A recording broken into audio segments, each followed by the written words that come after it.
considering that Liverpool did not have a recognised striker in this match, and the second half performance, Liverpool clearly put a better side in the second half. Were you happy with the result and the performance?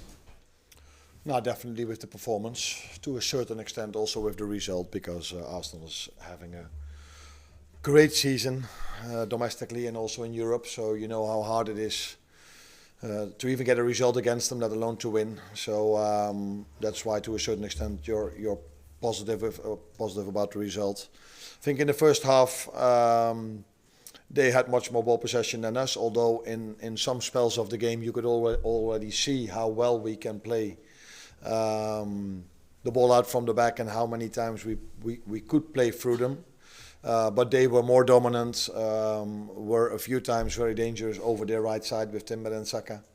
But that led to not much more than crosses. And in the second half, I think we defended a little bit better in their first build-up, so that made it more difficult for them to dominate as much as they did in the first half. And we were even better on the ball, or we did similar things like the parts in the first half to dominate. But yeah, from all that ball possession, and that's not something new for someone who follows Liverpool, you're hoping for more chance creation.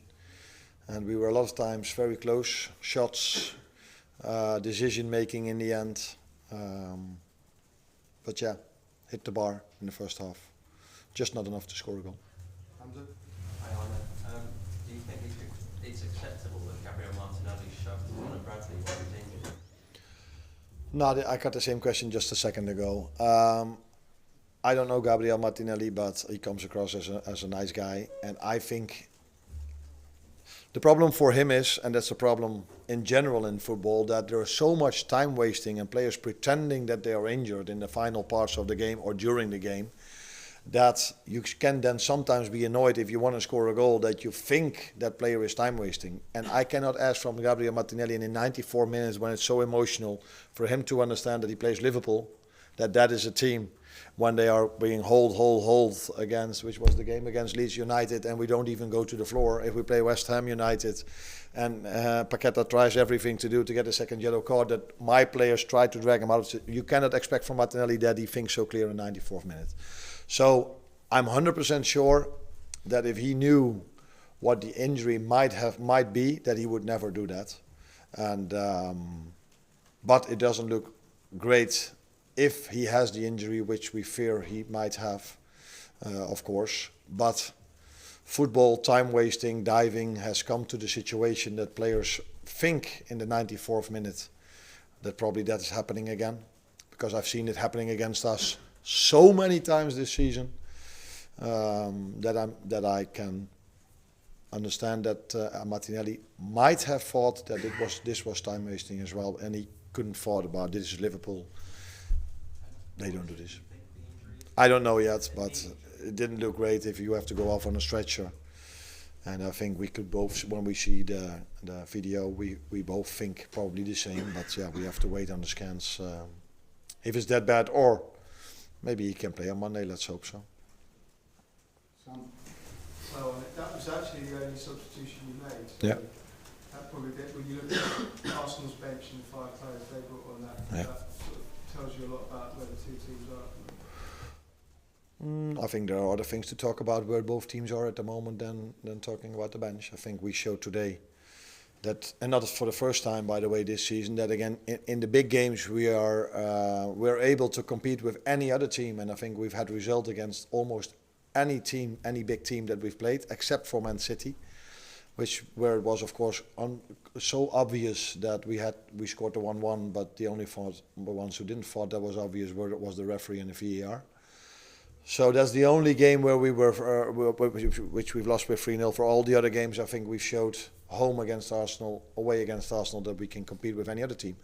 The question then, of course, is why you're 14 points behind them. And for me, that's also so obvious, because we struggle so much against low blocks to unlock that. And as you all know, sitting here, that there's 20 goals difference between them and us in set pieces.